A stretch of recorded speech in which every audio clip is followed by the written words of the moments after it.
I wonder what that Ranting Yeti guy's been up to lately. Didn't he hit his 10-year anniversary recently? Oh, good. You're still here. You know,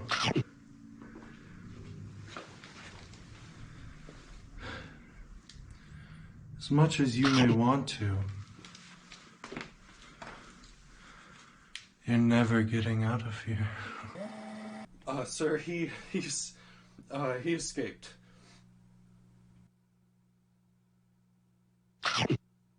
Shoot. That seems like quite the problem there, Mr. Yeti. If only you had a well-known internet theorist to tell you what this escapee has to do with your multi-Ryan issues.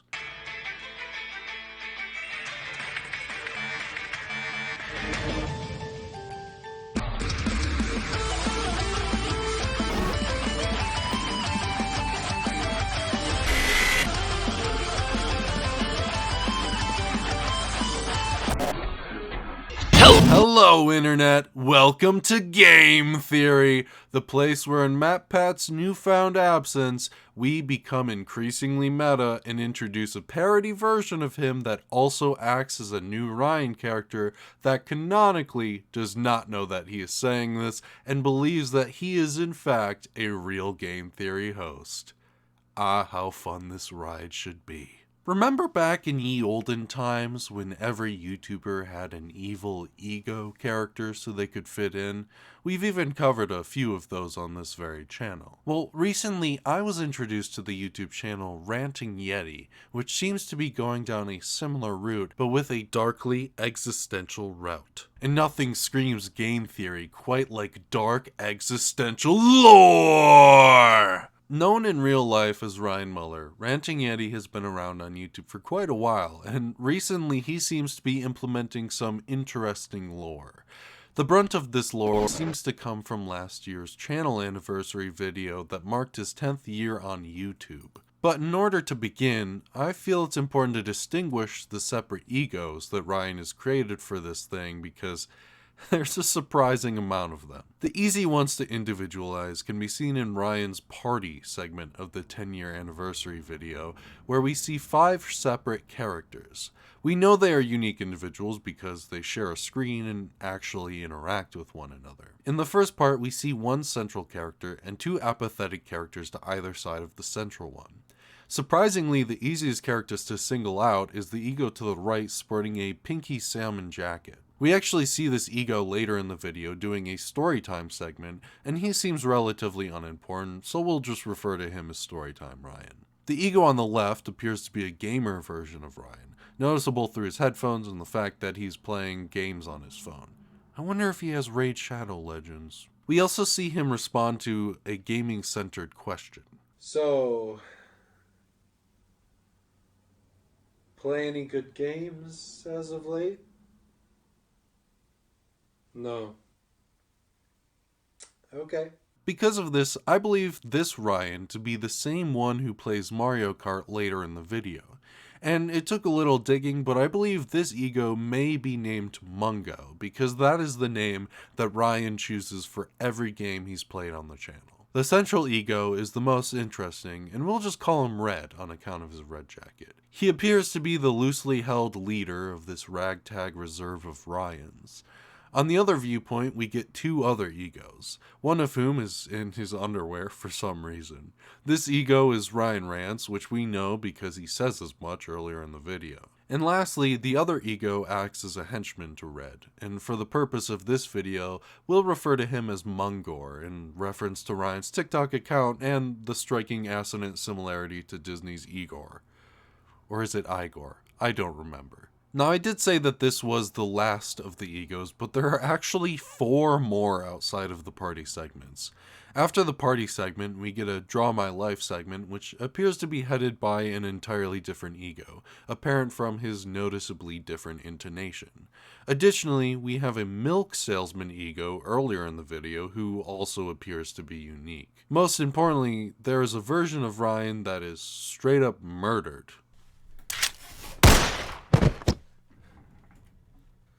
Welcome back to another Ryan Rants. I'm so glad I could take over and get rid of that other guy. That guy was a loser. And I believe this Ryan is specifically meant to be the ranting Yeti.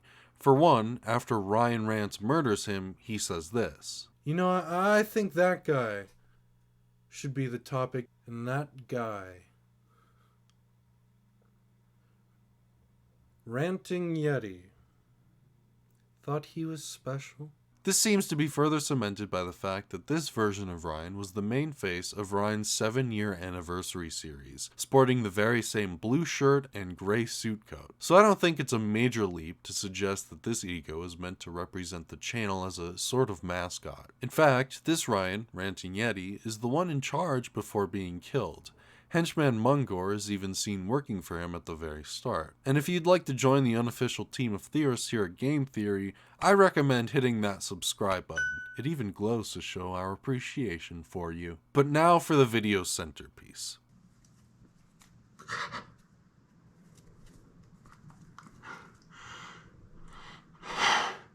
This ego is being held captive in the basement of all the Ryans, and the others fear his escape. Both Ranting Yeti and Red are given updates on his status of capture, and neither seem to be happy about whatever it is his freedom could mean. It's not entirely known why or how this Ryan was trapped in the basement, but we do actually get several clues as to what his freedom could mean to the others. Throughout the video, the picture is constantly glitching back to focus on this trapped Ryan, or something that seems directly related to him. Interestingly, the glitching only begins when it is stated that his restraints won't hold much longer, meaning that the hold on him has weakened.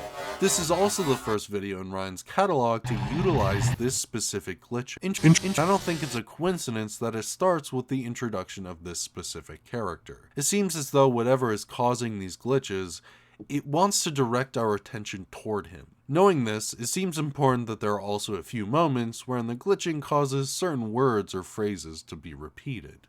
And there's no better feeling in the world. Because of me. Ask myself, because of me. They're not really telling the truth. Here, at the end of the storytime segment, the glitching repeats, because of me, ask myself, and they're not really telling the truth. The repeating of words appears to be intentional at first glance, but I actually believe that this is a byproduct of him becoming more free. I think these words are here to represent this trapped Ryan's consciousness blindly mixing bursts of signals to the video and sometimes to the others. See, I actually lied to you. The glitching does not always translate back to the so-called evil Ryan. It actually happens more frequently in between clips to harken back to past creations of Ryan's. The interesting fact about these clips is that some come from other channels that Ryan has worked on. Hell, 2 of our main characters originate from different channels as well. Red comes from a short film on Ryan's Kinda Queer channel, and Ryan Rants comes from, you guessed it, the Ryan Rants channel. If the glitches are showing us these clips, it must come from someone who has been there for all of it. But what really convinced me of this was the end of the milk segment.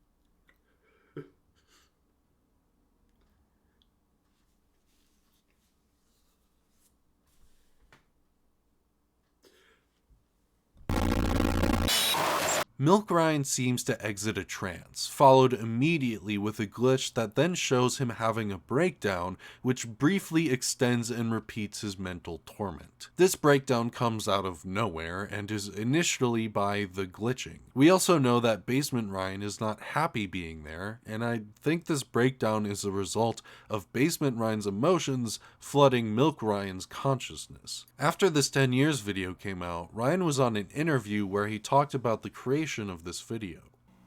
Yeah, I mean, when I created the 10 years video, honestly, I thought that it might be my last video. And so, I wanted to make it special and kind of really solidify, the story that I was going for. I just wanted to make something big and special. But yeah, I made it thinking that it might be my last video. To me, this proves our little theory. See, at the very end of the video, the outro segment glitches all the way back to Ryan's first ever video, a recording of his dog Roxy. At this point, Basement Ryan is no longer of the basement. He's freed. He's happy. And in his happiness, he thinks back to his first creation, which also serves as a sweet memory of his dog. But wait a minute. That can't be all there is to this, can it? No. There is a twist here. That's right, Mungo. There is a twist here, and it's a dark one too. I failed to mention that Ryan recently created a playlist for his channel labeled Channel Lore Videos. A man after my own heart, I see. But in this playlist are several videos. Some that make sense and some that we here at Game Theory haven't quite figured out yet. For instance, Quarantine, This Candy Almost Killed Me, 7 Years on YouTube, and possibly even Ryan's Milk Review are all the introduction to our cast of characters, such as Red, Storytime Ryan, Ranting Yeti, and Milk Ryan. What piqued my interest was Addicted to Eating Yogurt, a My Strange Addiction parody that Ryan co-created over 4 years ago on a separate channel. The focus of this video is one Ryan Mueller, which, great, another Ryan, but wait, hold on, that doesn't make any sense. Despite Red and Ryan Rants coming from different channels, they are still meant to be Ryan Mueller. To quote the interview with Ryan, Ryan Rants was actually just a name that was prescribed to me. I made it a joke when I created the second channel that the two people were different and had a feud, where Ryan Rants was cooler than Ranting Yeti, though at the time it was Ace Yeti and Ace Arm Ryan. I never meant it to become anything, but it became a joke among friends that I was Ryan Rants. So, if Red and Rants are just versions of Ryan Mueller, what does this parody Ryan Mueller have to do with anything? In the My Strange Addiction video, Ryan has the ability to create EMP blasts and shut down cameras, which is a strange coincidence, but what caught me off guard was the fact that this Ryan was, quote, dropped into a vat of yogi at the hospital by one of his 2 dads. And you're not going to believe this, but in the 10 years video, Draw My Life Ryan says that he was dropped into a vat of yogi at the hospital by his dad, even using the same phrase of yogi. Additionally, Milk Ryan tries to sweeten the deal by saying, maybe you'll even get some Ryan's yogi on the side. And yet these two characters are not meant to be Ryan Mueller. It seems to me that despite the story originating from a parody, these egos believe it to be true and their consciousness are somewhat connected. During the Storytime segment, Storytime Ryan recounts when he was mistaken for Ryan Rants and says, I'm not Ryan Rants technically, but Ryan Rants is part of me, we are part of Ryan Rants, suggesting that despite their individual personalities and capacity for unique thought, the egos are connected. If you need further proof, look to Ryan's recent yogurt review video. Yeah!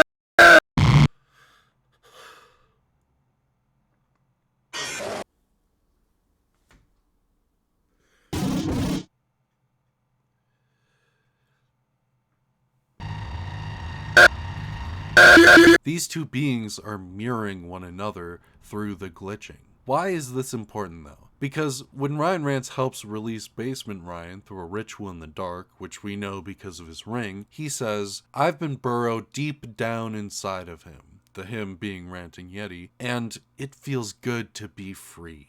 Suggesting that with Ranting Yeti's death, Ryan Rants is now able to be free of his tether to Yeti. And with that, he comments on Basement Ryan.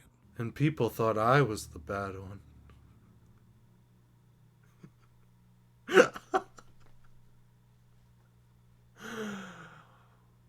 It's time they see the real bad one. Ryan Rants calls Basement Ryan the real bad one, but I don't think things are going to go the way he expects. In fact, I think now that he's free, we'll see him very soon.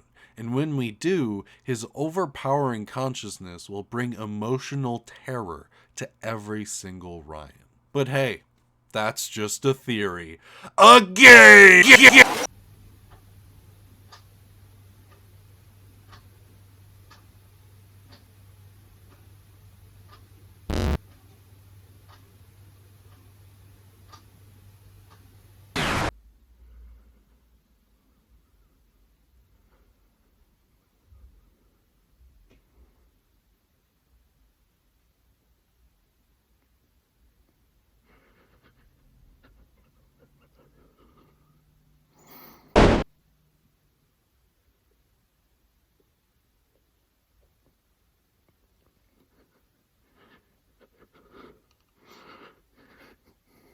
Thanks for watching. Thanks for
Begins